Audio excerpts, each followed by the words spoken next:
everyone, and welcome. Thank you for joining us this afternoon for Nonprofit HR's virtual learning education event. Today's session is entitled 2023 Social Impact Talent Retention Practices Survey Results Overview. My name is Atoka Ashburn Brew, and I'm Managing Director for Marketing and Strategic Communication. I will be your conversation moderator for today. We have a lot of great content to cover on this very important topic. Before we get started, though, I would like to go over a few items so you know how to participate in today's event. You have joined the presentation listening using your computer's speaker system by default. If you would prefer to join over the telephone, just select telephone in the GoToWebinar audio pane and the dial-in information will be displayed. You will have the opportunity to submit text questions to today's presenter by typing your questions into the questions pane of the control panel. You may send your questions in at any time during the presentation.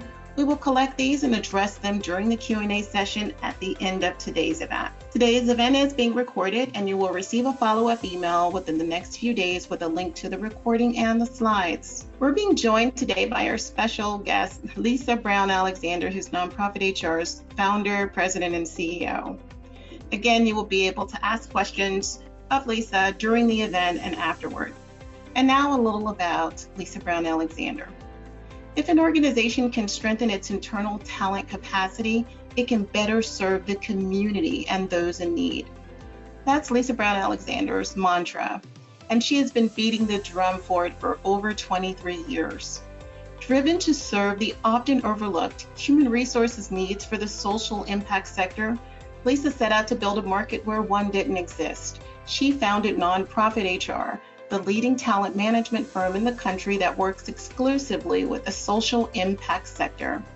Today, fueled by the passion of 100+ employees and consultants nationwide, her thriving company is helping many of the nation's most prominent nonprofit organizations get ahead through smart people management strategies. In the process, they're changing the way the entire sector thinks about talent and culture.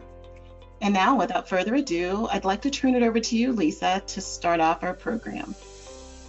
Thanks so much, Atokatha, and good afternoon or morning to everyone, depending on where you're located.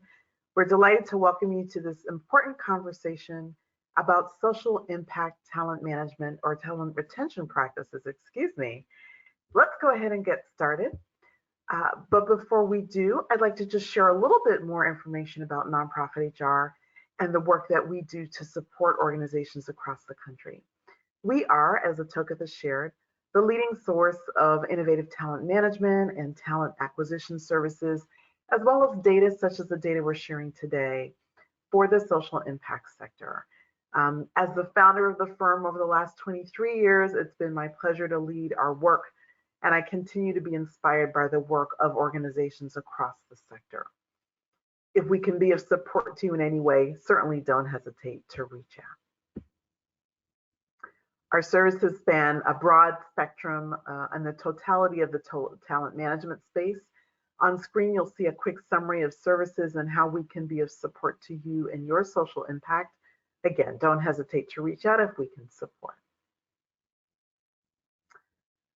I love quotes. And every time I present, I try to incorporate one quote that kind of captures the essence of the discussion that I'll be leading. And so today I wanted to share this particular quote. In the heart of every employee lies infinite potential. Unleash it with trust, fuel it with empowerment, and deepen it with care. This, my friends, is retention. This is what we do. When we unleash the potential of employees, and we found and ground our organizations in trust. We empower employees to bring their best to the table every day, and we demonstrate care and empathy. That is the recipe for retention. But we're going to talk about how retention is showing up across the sector, as reported by our over 300 survey participants. So let's start with a little data to ground our conversation today. We know that the vast majority, some 95% of our survey respondents, when we took this survey or conducted this survey, were identifying as tax exempt or nonprofit organizations, with a smaller percentage, 5%, of organizations being social enterprises, which, by the way, Nonprofit HR considers itself to be. We also know that the majority of survey respondents came to us from 3 major metro markets. And these metro markets align with where the vast majority of the largest nonprofit kind of hubs exist. Here in the Washington, D.C. area, with 15% respondents across the state of New York, and then the state of California, with smaller participation from other states around the country. This is just a snapshot of some of the other states where we had representation in the survey. We also had the strongest representation from organizations that are in youth and family services and education, as well as human services. You'll note other social or mission-focused organizations were also represented in this survey as shown on screen. In terms of operating budget, and we think this is helpful to provide perspective and context for the results of the survey, the vast majority of those participating in the survey represented the smallest of nonprofits, with 42% of organizations having operating budgets of less than $5 million. You will note, however, that those organizations with budgets over $10 million represent a significant amount of the respondents as well. So if you kind of break it into 3 categories, we've got small organizations, mid-sized organizations in that $5 to $10 million mark, and then organizations with budgets larger than $10 million represent just about 30% of the participants. In terms of headcount, the vast majority of organizations participating in the survey had headcounts between 26 and 75 employees. Again, context for the data we're sharing today. In terms of organizational maturity, our survey participants are organizations that have been around for a long time. They describe themselves being in the maturity and sustainability phase of their operations and are not startups, which will be relevant as we talk about the data later on today. So let's get into the data. Let's talk a little bit about what we learned and what we heard from nonprofits across the country. So the news, unfortunately, remains concerning. And what I mean by that is we have some 71% of organizations, when we ask them the question, do you have a formal retention strategy? 71% said they don't. This number is not significantly different than what we heard in 2022. You'll note that 72% of organizations last year told us they had absolutely no retention strategy. And so if you're listening today, you may be in that category. Have no fear. We're going to give you some strategies and some tidbits and some insights on why that may be important to reconsider and how to go about that, right? So we're pleased to see that 23% of organizations have a retention survey. A little more concerned that we heard from 6% of organizations this year that really weren't sure. Considering how significant an investment your talent is in your organization, we think this is concerning and want to encourage organizations to really think through having a plan for retaining talent. So when we ask the question of participants and respondents, what strategies do you use to retain employees most frequently? What we heard is that money, compensation, benefits, or also known as total rewards, is the primary strategy or tool used by organizations to retain their staff. So they're trying to be competitive in their pay practices, trying to offer benefits that are competitive with those of surrounding organizations and competitive organizations or competitor organizations, followed by culture, which we continue to be pleased about to see that organizations are prioritizing culture and using culture, positive culture, as a retention tool. Followed by engagement. Learning and development was also a high priority. So if we had to kind of prioritize the 3 strategies most frequently used by nonprofits, it's total rewards, compensation and benefits, culture, and learning and development. Really important insights for you to know and for you to benchmark your organization against. Deloitte tells us through their research that a strong learning culture and organizations with a strong learning culture are not only more likely to develop more novel products and services, but their organizations, their employees are 52% more productive, 56% more likely to be first to market with products and services, and 17% more profitable than their peers. Most importantly, their engagement and retention rates are also 30 to 50% higher. Now, I know you're probably saying to yourself, I'm not a for-profit. Our for-profit or profitability compared to our peers doesn't matter. I would argue that it does, even if you're in a nonprofit organization. That discretionary income, the income after expenses that your organization realizes, allows you not only to invest in programs and services for your community, but it also allows you to invest in your talent. And those organizations that are doing that, that are investing in people and learning and innovation, are the ones that are the strongest and the healthiest and doing well. In terms of culture and employee retention, there is a direct correlation. Gallup tells us that 2 in 10 US employees feel connected to their organization's culture. 2 in 10, right? Not 8 in 10, but 2 in 10. And so we know that culture is the glue that often keeps people connected to their organization. What do we mean when we talk about culture? We're talking about decision-making styles, the environment in which people work, the opportunity to have flexibility and agility, the extent to which employees are trusted. All of those things make up organizational culture. The extent to which people feel a sense of belonging and engagement in the work, the extent to which communication happens openly. So all of these things drive employee retention. When we are lagging in any of these major categories, we often see a direct correlation with an organization's ability to retain its staff. Glassdoor reports that company culture is a core part of attracting and retaining top talent. And they found that 77% of job seekers evaluate organizational culture before interviewing. Now, you might be wondering, well, how are they getting that information? Doesn't take much these days. Do a little digging, look up your own organization on Glassdoor to understand what both current and former employees are saying. Now, obviously, Glassdoor is not the only source of information, but it's an important one.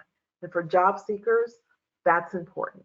For people who are making a decision about whether or not they're going to stay with your organization, they may not be looking at Glassdoor, but they may be looking at the culture reviews of other organizations to make a decision on whether or not they want to stay with yours.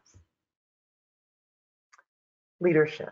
I think this is one of the most critical components of employee retention that we don't always dial into. The most effective leaders and the most effective leadership really work to do a couple of critical things. Ensure that the environment, the work environment, is a workable one, and that the organization structure is clear and easily navigated through. They also make sure that they manage to employee strengths. They've got the right people in the right seats at the right time, doing the right things, right? So there's alignment between what people are gifted at and talented at and what the organization leverages them for.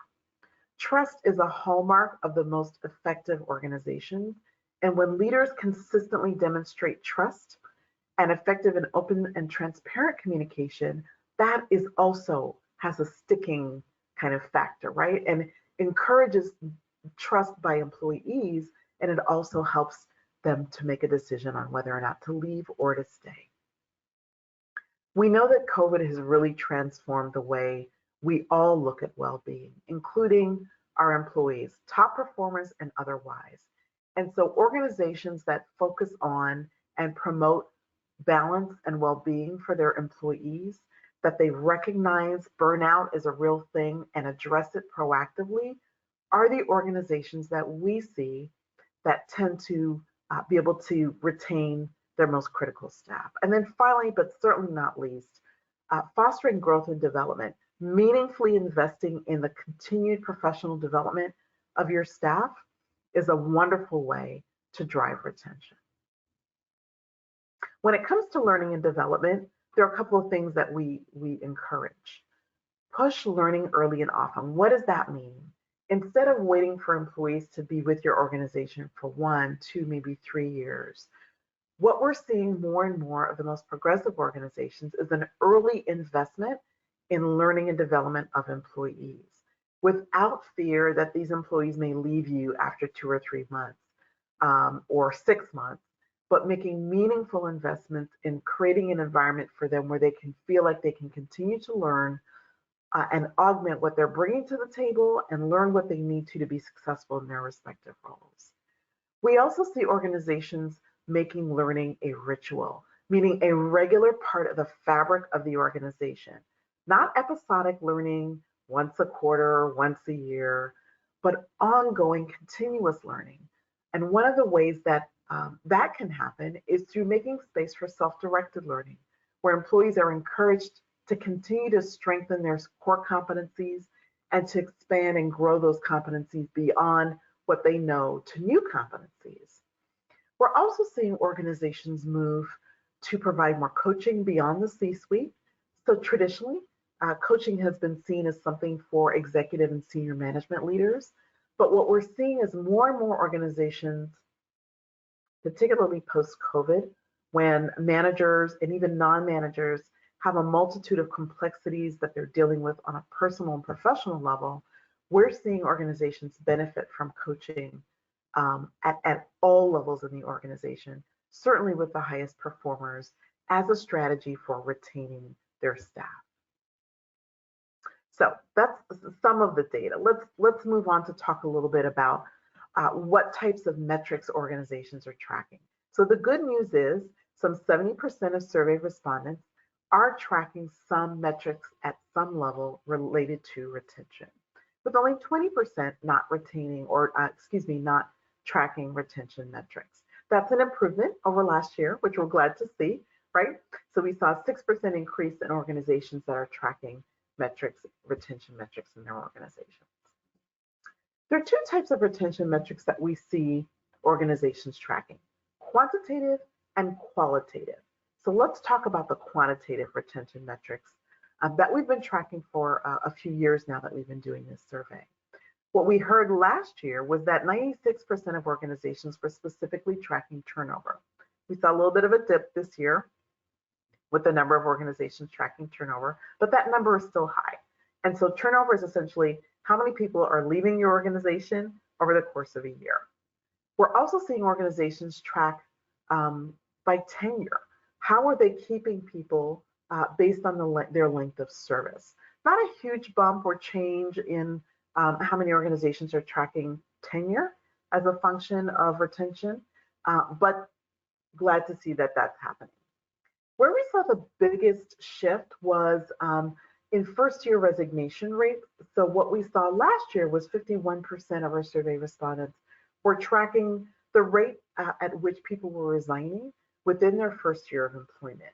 We saw a dip with that number in 2023. And then, of course, high performer resignation or regrettable turnover rates also saw a little bit of a dip. We're not quite sure why we're seeing dips in those numbers, but to the extent that your organization is tracking these types of metrics, you're in good company. You'll see that other organizations are doing the same thing. And we want to just give you some tools to consider tracking in your own organization. When it comes to the qualitative side of the house, this is where we're tracking data and information that doesn't necessarily correlate to hard numbers, but can provide a wealth of information about the environment, sentiment, levels of engagement, right? So what we saw is that in 2022, 91% of organizations that responded to our survey were doing exit interviews. And we know that exit interviews are a common thing done to understand why someone may have left.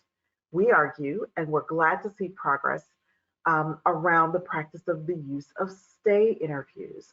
And of course, many of you know what stay interviews are, but those are when you're engaging and having conversations with people long before they leave to understand what causes them to stay. We saw an appreciable increase in the number of organizations using stay interviews between 2022 and 2023, and we're glad about that because the stay interview gives you information early, and if you do them often, It allows you to keep your finger on the pulse of what's going on in your organization. Engagement surveys stayed about the same. We're seeing organizations use employee engagement surveys as a way of tracking their retention, as well as climate and culture surveys, as well as onboarding, effective onboarding, which we know is an important way to start the employment relationship, right? So you start early in your relationship to focus on training by giving people the knowledge, skills, and tools they need to be successful. Of course, recognition programs always work, and we saw a significant decrease this year in the use of retention bonuses. So many of you will remember last year in 2022, our post-COVID era, many organizations found themselves competing for talent at unprecedented rates. And so we were using, organizations were using retention bonuses as a way of keeping people.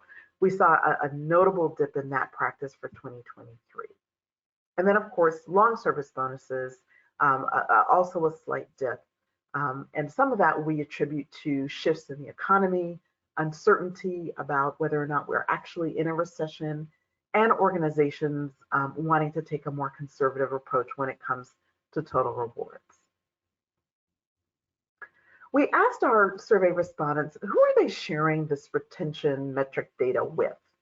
And what we heard was the vast majority of organizations that are tracking retention metrics and reviewing those metrics are sharing them with their HR teams and leaders, as well as senior leadership. Very small number of organizations are holding that retention information only within the HR department. So that's 5% of survey respondents were doing that, with a larger percentage of organizations not only sharing retention metrics and information with HR and senior leadership, but also with people managers, so that the people managers within their organizations can understand kind of the ebb and flow of talent. In terms of retention data and how retention data is being used by survey respondents, what we saw was an increase in organizations using that data to develop organizational and talent management strategy, which is great news for us at Nonprofit HR. We think that's a great way to use this data to better shape who's leaving, who's staying, where you may have gaps, what you might need to do to strengthen certain segments of your workplace. And we're going to share some retention data by employee segment in a moment. But what we're seeing is more organizations using their retention data to inform and create and develop talent management strategies, with an even larger percentage of organizations using this data to improve existing talent management strategy, which is good news from our perspective. So not huge jumps in numbers and shifts in numbers from 22 to 23, but a notable number of organizations using this data to really create a talent management strategy and having a plan for what is probably your largest investment in your organization, right? So let's get more specific and share some information about who are retaining and who are not retaining. This, I think, is particularly helpful for you to understand what other organizations are saying as you think through your own retention strategies, but also as you think about your talent acquisition or hiring strategies, right? What are other organizations struggling with when it comes to retention at a very specific level? So, who are organizations retaining and who are they not from an age perspective? You'll see here that the largest segment of talent that organizations are struggling with from a age demographic, are those employees under the age of 30.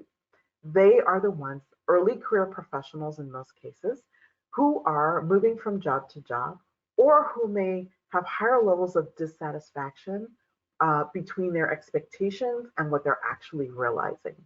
So this is the segment of the workforce that is hardest to retain. And for those of you who have a large contingent of under 30 employees, you'll want to be mindful of this, right? What specific strategies will you put in place to retain that particular segment? You're not alone if you're struggling with how to retain these folks, but it is important to note that this is an important segment to retain, particularly if they comprise a large percentage of your workforce. From a racial perspective, we asked survey respondents who are they having the greatest challenge retaining. And in 22 and 2023, what we heard from organizations was that staff who identify as Black or African American were the hardest to retain. Now we can opine and take some guesses as to why that this particular demographic of employees is the hardest to retain. I'm going to go on a limb and say that we are at the beginning, most organizations, of our DEI journeys, our diversity, equity, and inclusion journeys. And in many respects, while you may have a diverse staff, is your organization inclusive?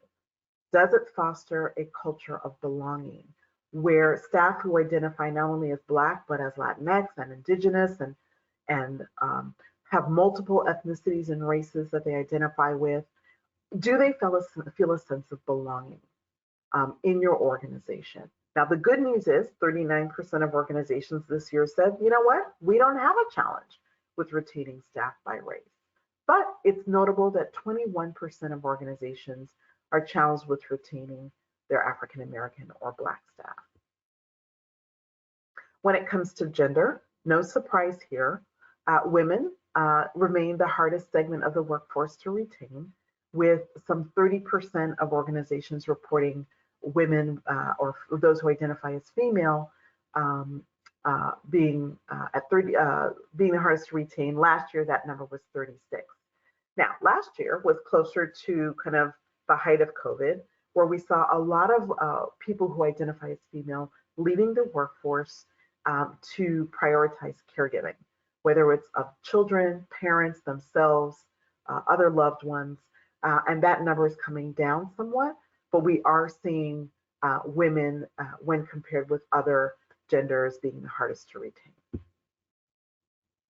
When it comes to career levels, no surprise here.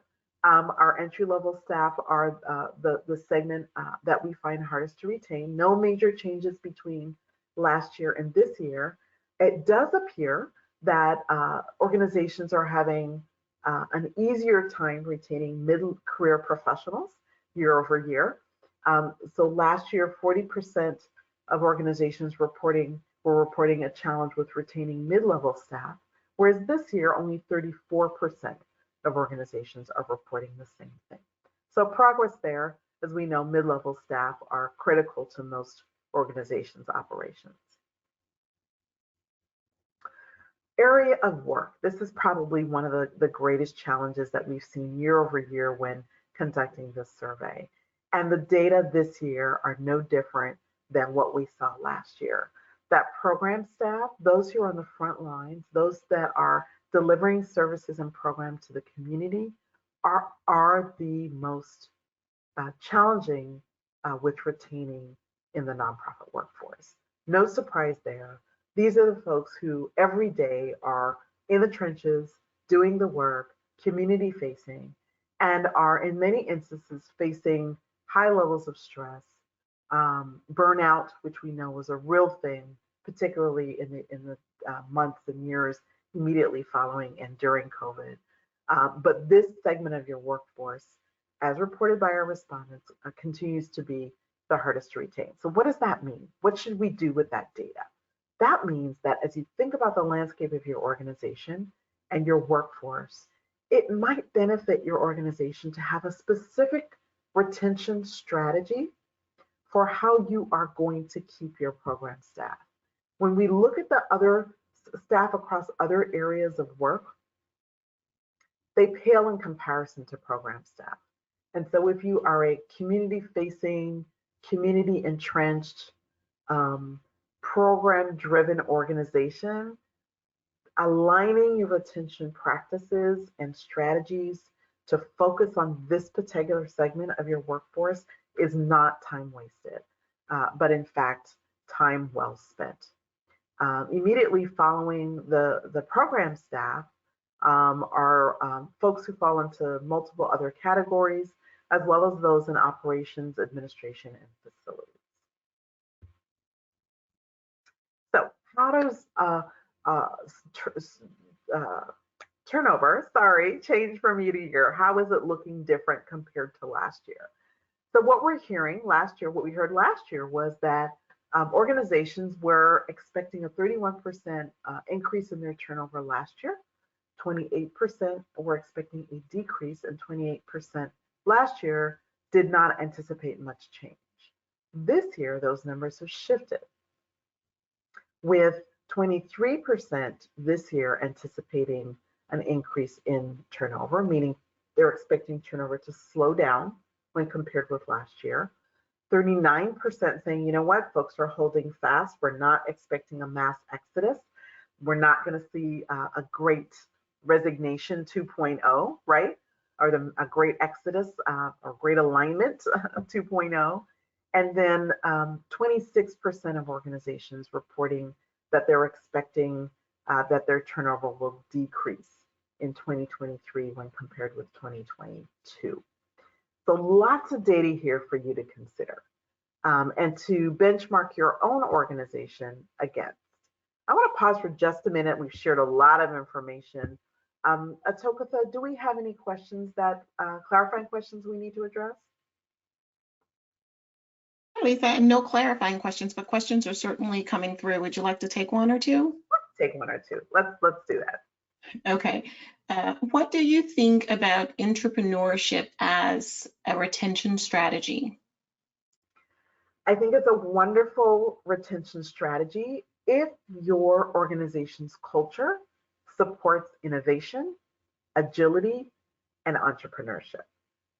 If your organization is about process, structure, and is less inclined toward innovation, then I would say entrepreneurship is not a strategy that I would recommend.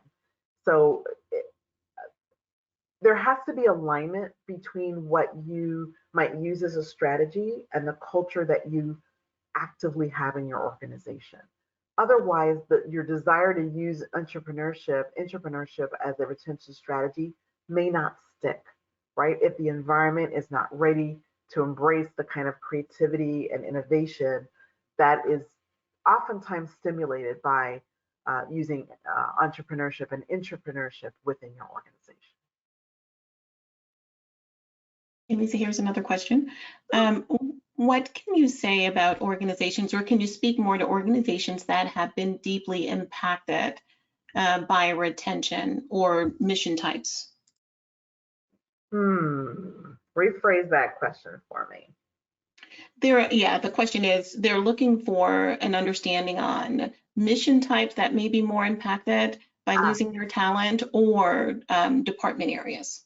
Yeah, we certainly have seen challenges in healthcare and education. Significant retention challenges in healthcare and education for all of the reasons you might imagine. In healthcare, burnout levels were unprecedented, and the demand for healthcare workers far outstrips the available talent, which means those who were in that space were working harder under grueling circumstances, and that caused many people to make life decisions about where they wanted to work and caused people to vote with their feet and leave their organizations. So we saw a lot of challenges in healthcare. We're seeing those same challenges in education. And a lot of that is due to, particularly in early childhood education and high school, the high school and elementary school education levels, compensation not keeping pace with inflation. And that being a driver or a cause for people to make different decisions about where they work, causing those organizations to see an increase in turnover and their inability to effectively retain key staff. Do you have one more, or should we continue? I think we can continue for now. Okay, let's do that. Let's do that. All right, just a couple of other pieces of information before we start talking about strategy. I do want to just share that we did ask the question of respondents, what were the primary reasons for people leaving your organization? And what we heard loud and clearly is that people were retiring. They were choosing, so that 45% box that you see in 2023 represents people retiring. and making a decision to leave the workforce and to change pace, right? To slow down. We do know that we have an aging workforce. The nonprofit sector is reflective of the greater workforce, and there are large numbers of people making decisions to exit and retire. We also know that one of the other key drivers for people leaving their organizations was what they perceived to be a lack of opportunity for upward mobility and career growth. Not having the opportunity to deepen, stretch, enrich their careers in a way that was sticky, right? And so people were making decisions to leave uh, for upward mobility, to grow their careers, get better titles, greater salaries in 2023. The 38% represent individuals who simply don't know, organizations that simply didn't know why people left, right? So that's that exit interview, that information that's not always captured effectively. The 33% represents people leaving their organizations because they were dissatisfied with the culture. I could spend 2 or 3 hours talking about the importance of organizational culture as a strategy for retention. But culture matters, and people will leave your organization if you don't have a strategy for addressing toxicity that might exist within toxicity, which might exist within your organization, ineffective leadership, um, uh, issues that are driving disengagement. All of those factors absolutely need to be addressed if you want to retain your core staff. They cannot be ignored. When we compare this data with 2022, there were only 18% of organizations saying that the primary reason for volunteer turnover was because of retirement. Folks were not retiring in 2022 at the same rate as they were in 2023. We also saw a significant shift in those organizations that reported people leaving as a result of lack of opportunity for upward growth, right? So 43% in 2022 and 38% in 2023. So the numbers have shifted a little bit for all of the reasons that you see on screen, right? Again, that stay interview, understanding what might be negatively impacting, particularly your highest performers, is such critical information that gives you the opportunity to shift and adjust in real time rather than waiting for that key talent to leave and then trying to take action, right? We don't recommend that. In terms of primary reasons for involuntary turnover, what we heard was that people were being let go, so because of performance, and that continues to be the primary reason for involuntary turnover, with a lesser percentage of organizations reporting that involuntary turnover, was happening as a result of layoffs or downsizing or position elimination. We know the impact of turnover on organizations. The data tell us that the cost of turnover is anywhere from 1 to 2.5 times salary. That number can increase depending on your subsector, depending on the kind of the length of time it takes to learn and understand your organization. But it's costly. At the end of the day, turnover is costly, and that continues to be a concern related to turnover. But we also know that organizations are also negatively impacted by decreased morale when employees see their colleagues leaving, right? Either voluntarily or otherwise. There's an impact. There's a dip in productivity, a dip in morale that comes immediately following those departures that we can't always quantify, but we feel it, right? We know that decreased morale is one of the most significant impacts on organizations when it comes to turnover. That is followed by a decrease in institutional knowledge. So we see some 15% of organizations this year feeling the effects of people leaving and taking that organizational knowledge with them out the door. There are a whole sundry of other reasons and or ways that organizations are impacted by turnover and the lack of ability to retain key staff. as shown on screen. But that decreased morale, which also impacts culture, is right there at the top. And of course, we cannot leave out the impact that our inability to retain staff has on the communities that we serve, right? Our members, our constituents, our communities are also negatively impacted when we're not able to retain staff. Services are sometimes slowed down, they're delivered less effectively, they're less readily available. All of those things drive organizations and the communities that they serve. So let's talk a little bit about strategies that you can use to drive impactful retention within your organization. This is a very quick snapshot, a visual representation of the strategies that we have seen at Nonprofit HR, and the data tell us work most successfully when it comes to retaining staff. We know that universally, employees across race, gender, career level, areas of work value and appreciate recognition, right? Getting feedback about their performance, about how they show up, continues to be important to employees across all demographics.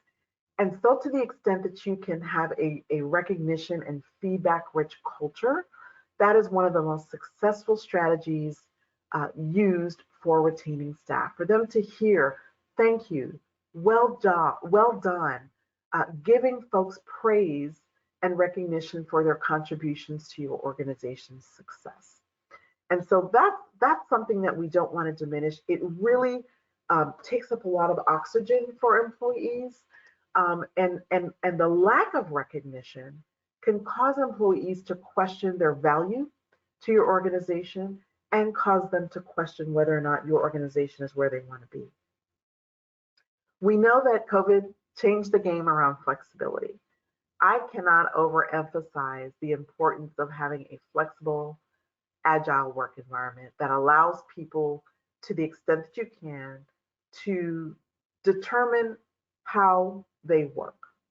The when and the where is going to be governed by your organization and your mission and the type of services you render to the community. So, for example, if you're an association, the extent to which you can offer a hybrid work environment is going to be very different than a human service organization that provides after school care to young people in your community, right? But to the extent that you can offer people autonomy and flexibility in how they do their work, that also serves as the glue that causes people to stay and stick with your organization when they have a measure of flexibility and, I dare say, trust, right? To do their work in a way that they know will be effective. Work-life balance in perpetuity will remain an important strategy for organizations to leverage when it comes to retention. We know that many positions and roles within the nonprofit sector are high demand, high stress. And so leaning on and making available opportunities for people to pull away from the work environment, recenter and reset, and come back is critical to your ability to retain staff. You might, as a simple way of facilitating more work-life balance, is look at your leave policies. How much annual leave or paid time off do you afford employees? Have you changed it in the last 5, 10, 15 years? Many organizations don't. They stick with, you get your 1 week, you get your 2 weeks, and nothing more. And so, given the environment that we find ourselves in, given the change in kind of external environmental factors, we strongly encourage a leaning in on work-life balance and ensuring that jobs are well designed, that people have sufficient time to take off, that they have the tools and resources and support to do so in a way that doesn't perpetuate more stress. So that is something that we really want to ensure.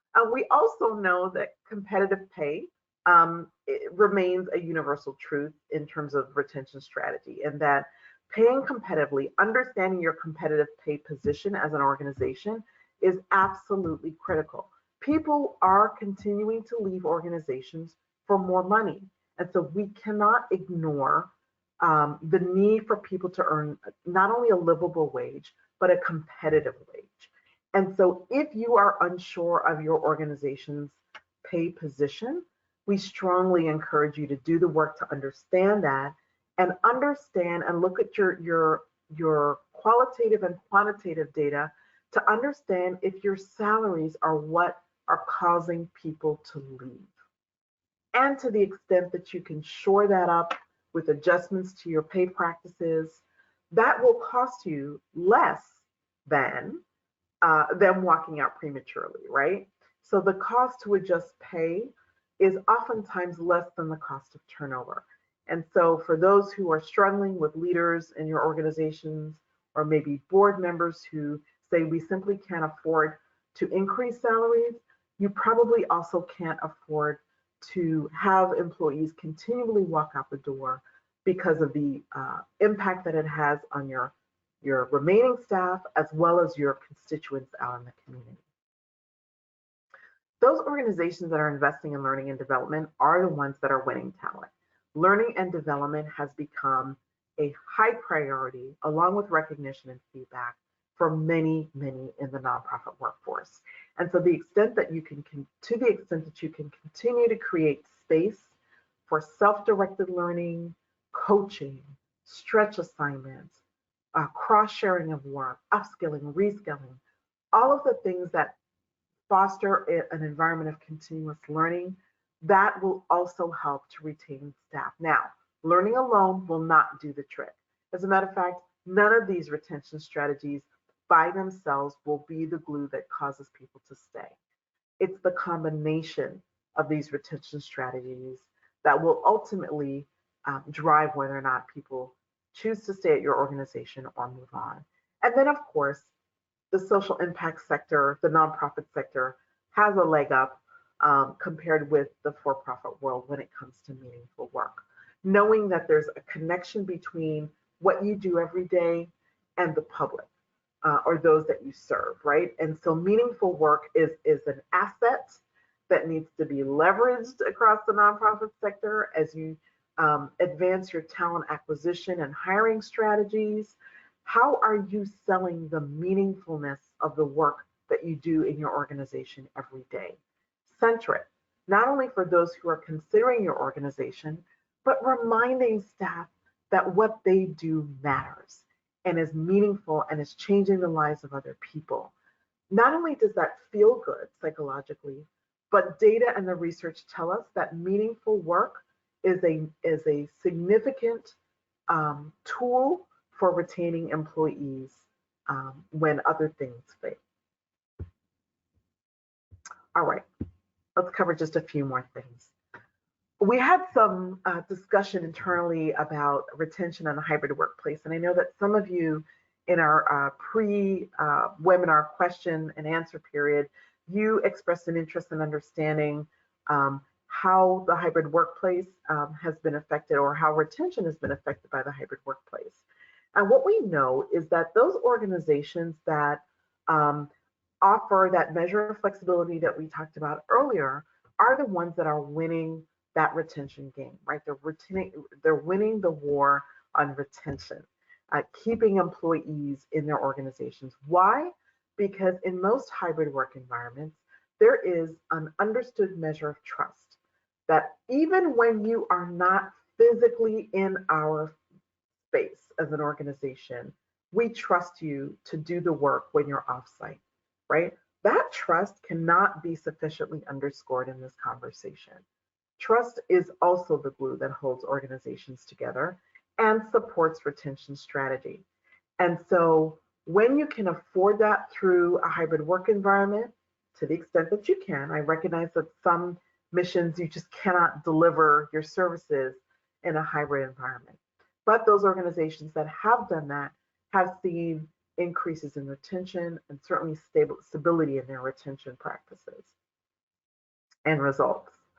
The hybrid workplace also assumes a measure of flexibility and autonomy that we don't see in other non-hybrid organizations, right? There is also a higher level of satisfaction and engagement among those employees who have the benefit of taking advantage of a hybrid workplace versus those who do not. Ultimately, trust, the flexibility and autonomy, and satisfaction and engagement that come from hybrid work environments helps support retention. For those of you who are in organizations that don't allow you to operate in a hybrid work environment, it really is compelling to then lean in on some of those other elements of retention, those other elements of retention tactics and strategies to kind of close that gap, right? With um, uh, recognition being at the top of that game, the ability to have work-life balance, right? So even if you have to come in every day, being able to take time away from work in a way that doesn't exacerbate levels of stress and burnout is really, really critical. Really, really critical. We also want to talk and spend a little time about retention in the context of high performers. The data tell us that the highest performers in organizations share some things in common. And if you want to retain your highest performers, there's some critical things that you will need to do to keep them in place. Aside from having a healthy workplace culture and supporting work-life balance, demonstrating trust and respect for your highest performers and giving them space to perform with clear guidelines and clear expectations for outcomes is a formula for success. Another formula for success, and this is what the data tell us, is that challenging their minds, giving them opportunities to continue to feel intellectually challenged by the work is another key way to retain your highest performers. And then finally, and I've said this before, and we'll say it again, that investing in the learning and development, the depth of career growth, and I don't mean necessarily upward growth, but the depth of growth, and from a learning and development perspective, is another key way for organizations to retain their highest talent, their highest performing talent.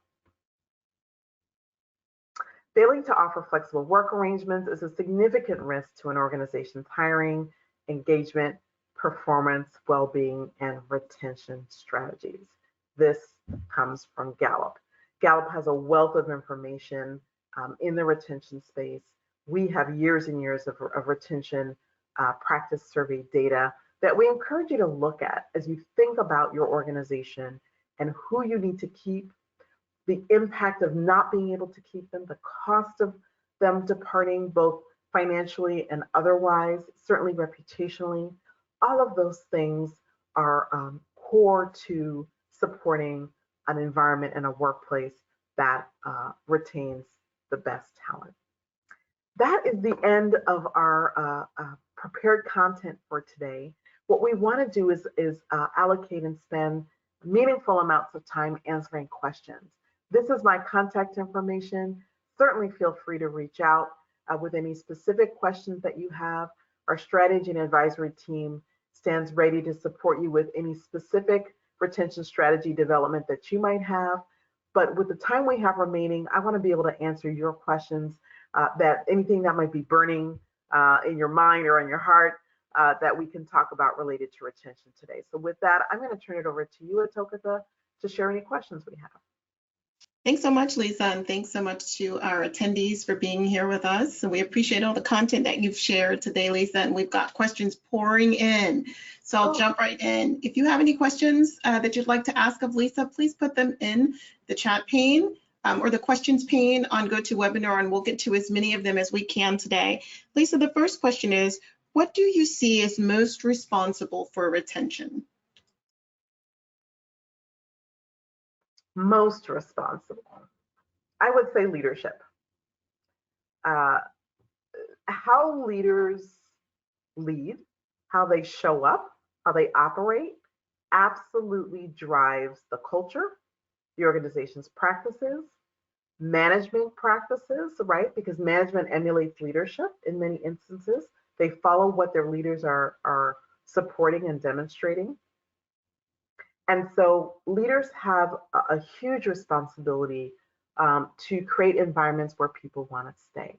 Now, we can't retain everyone forever, but not having people cycle out prematurely is definitely a function of leadership. So I would say leadership. Right, here's another question. What are some questions you include in a stay interview? And can you distinguish again between a stay interview and a leave interview? So the difference between a stay interview and an exit interview is when they happen, right? The difference is also the types of questions that you're asking.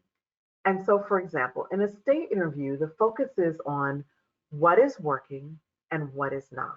And there are really two, maybe three core questions that you ask in a stay interview. What causes you to come back every day? What continues to help you feel connected to this work? That's one question. The second question is, what is getting in the way of your effectiveness that we need to know about? When we have these two pieces of information on a consistent basis, we're able to make adjustments that support employees staying and supports their productivity and engagement. And we know that their ability to be productive, their ability to feel connected to the work directly impacts retention. So I would say that stay interviews give you the opportunity to have that information in real time as opposed to an exit interview, which will give you that information as the person's walking out the door. And that's oftentimes too late. Thanks, Lisa. Here's another question. Can you tell us what a retention strategy looks like? Good question. So a retention strategy is going to be grounded in who is most essential for you to retain to deliver on your organization's mission. Now, you might argue that's everyone. Fine, not a problem. So if it's everyone, then you're going to take a more global approach in your retention strategy. You're going to then evaluate who we have, who we need to keep, and what we need to do to keep them. That's the strategy piece. What do we need to do to keep our program staff, our staff who identify as people of color, the women or the people who identify as the female on our staff, and having specific targeted plans for how you keep those people, right? That's essentially what a retention strategy is. Now, will you look at that vis-a-vis who you're bringing in? Yes, you can inform your retention strategy by your hiring strategy to make sure that as you bring people into the organization, you're engaging in practices that will support them staying, right? So you want to also look at your hiring practices as well as how leadership is showing up. You want to use both qualitative and quantitative metrics to support what you need to do to keep those you need to keep. Okay, Lisa, here's another question. All right. How can we best reward people that stay? Employees are noticing signing bonuses for open positions, which we cannot match internally. So if you recall, we demonstrated earlier in the session today, kind of some core, there were probably 5 or 6 key strategies. Recognition and feedback is probably one of the best ways to retain existing staff. Recognizing the staff who come back day after day, doing the work. Thank you goes a long way, and yet so many organizations don't say it often enough. Telling employees, thank you for being here. Thank you for your contributions. Thank you for sticking with us during hard times. We also have the opportunity to use active listening skills in a way that I think is oftentimes neglected. And by using our active listening skills and keeping our finger on the pulse of our employees and then responding to what we hear in real time, it's also a form of recognition and feedback that can be really, really effective in helping employees feel heard, right? And so those are things that we can do for the people who stay every day.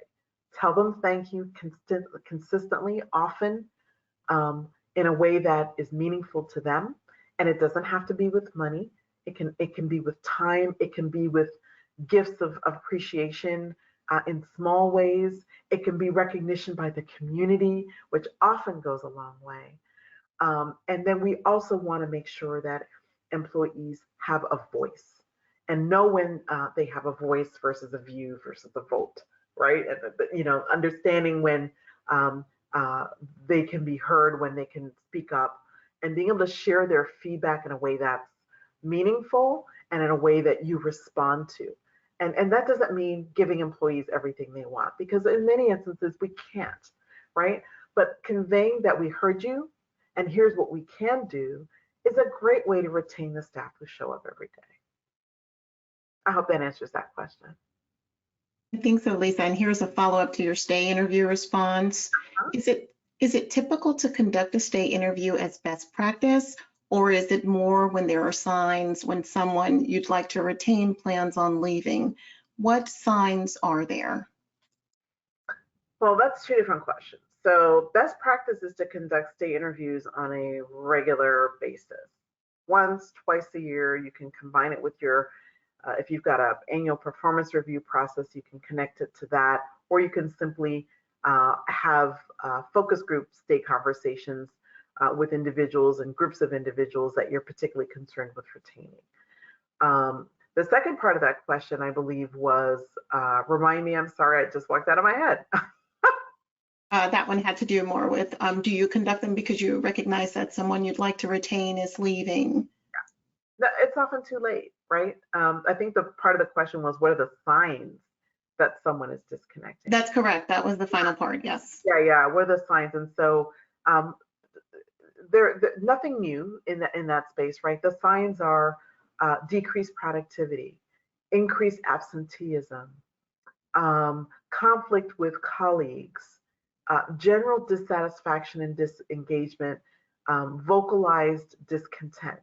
Those are all symptoms of people kind of slowly mentally exiting your organization. We all know about quiet quitting, which has been the bane of many organizations' existence, right? When folks don't leave, but they disconnect and they show up every day, but they're really not there. You can see if you take time to pay attention to employee behavior and measure employee behavior either through focus groups or pulse surveys or regular communication, you will begin to see when someone has begun to detach in most cases. Now, there's always the person who, it catches you by complete surprise, but most employees start to show signs when they're no longer feeling connected or committed to the work. And it's what we do with the signs that is the real test, right? That's how we retain folks, is by when we see it, you see something, say something and say, Bill, John, Susan, Juan, whoever, what is happening? Here's my observation. Tell me what I might be seeing. Help me understand how you're feeling in this current moment or how you're feeling about working here at our organization. Is there something I should know? These are all questions that both managers and supervisors can ask, as well as HR and senior leadership. But paying attention is half the battle. Thanks, Lisa. Next question. Can a shift in culture change the narrative for retention? And if so, what are some key changes that we can consider making? Yeah, a shift in culture can certainly happen. That can happen when an organization has a change in leadership. A shift in culture can happen maybe when you expand programs or take on new areas of work. A shift in culture can happen when an organization is facing financial crisis. These are all kind of major periods in which organizations can experience a shift in culture. And so what do you do to kind of stem the flow? Is to be open, to talk about it, to recognize it, and to not try to hide from the changes that are happening in your organization. So again, going back to those strategies that work, if you remember at the top of that box was recognition and feedback. Getting and receiving feedback about what's going on, being open and transparent in communication, about what's happening in your organization is a way of kind of taking some of the wind and the intensity out of what might be happening in your organization. Having kind of all staff meetings or uh, town halls, but bringing people together to talk about what might be affecting your organization from a practice and a culture perspective is a way of getting it out there. And then when you make space for talking about what's going on, you stop and you listen and you let the employees tell you how it's landing on them. And then together partner to strategize around how you address that impact, right? That would be my suggestion. Thanks, Lisa. This is somewhat of a follow-up question. Can you address the issue of retention through change, especially to avoid brain drain and loss of historical knowledge? So brain drain is one of the kind of it's the collateral damage of inability to retain staff, right? And it puts a lot of pressure on those who remain, and that can fuel and accelerate their burnout, which will further perpetuate premature turnover. So it's kind of a kind of cascade that can happen. You know, I'm not sure I know how to answer that particular question. I was on a roll, but this one is I'm not quite sure how to answer this question because you know, organizations have a varying kind of ability to process and handle change. And one of the best things we can do as leaders in our organizations is prepare our staff and our leaders to manage change. That resilience factor, and not kind of the raw natural resilience that happens, you know, across the nonprofit sector by virtue of what many organizations do, but real skills and tools and techniques and strategies for how to be resilient in quickly and fast changing environments is really a core kind of technique that organizations can use, right? It's that inability to manage change that sometimes cause people or respond to change can cause people to cycle out prematurely when they believe there's been too much change in an organization. That can be overwhelming for some people and cause them to leave. And so to the extent that you can bring them along and through the change in a way that reduces anxiety levels and allows people to feel more informed, that helps to kind of counter the impact and hopefully kind of limit the extent to which people cycle out too early. I'm not sure if I answered that question. I hope I think so. I think so, Lisa. Thank you. So. Here's another one. What are ways we can implement retention strategies with an equitable lens? Any insights? How can we implement retention strategies? Yeah. Equity lens. Mm-hmm. Well, one of the first things you can do is to examine your turnover data and retention data by dimensions of diversity, right? So earlier in our presentation today, we shared with you what organizations were, what segments of the workforce organizations were challenged with retaining. One of the things that you can do is to understand how you are either able to retain or not retain staff by demographic difference, whether it's gender, age, race, ethnicity. It's important to understand that because that by having that data, you then can kind of get under the data and start to ask questions about why certain segments of your workforce are impacted more than others. And then weave kind of more equitable, inclusive, diverse practices into your work environment in a way that stops the flow, right? That would be my suggestion. That's how I would suggest getting started with putting an equity lens on your retention practices, is understanding how the different components and segments of your workforce are being impacted, and then being sure that you address those needs based on difference. Thanks, Lisa. We've got several questions regarding. Let's take a couple more. Yeah, we've got several regarding budget and not being able to compete with other organizations that may be attracting their talent for higher paying positions. So about 3 or 4 questions like that, wanting to summarize them that way and see if you can offer something specifically to organizations that may feel like their compensation packages aren't attractive enough to retain their high performers. Yeah, and that's a real thing, right? People are walking for money, and in many instances, the most well-resourced nonprofits are keeping pace with market and making sure that their pay practices remain competitive. So it's a real thing. In a resource-constrained environment, there are levers that you can pull on or push on to support retention that are not related to compensation. Again, going back to recognition, feedback, trust. Trust goes such a long way.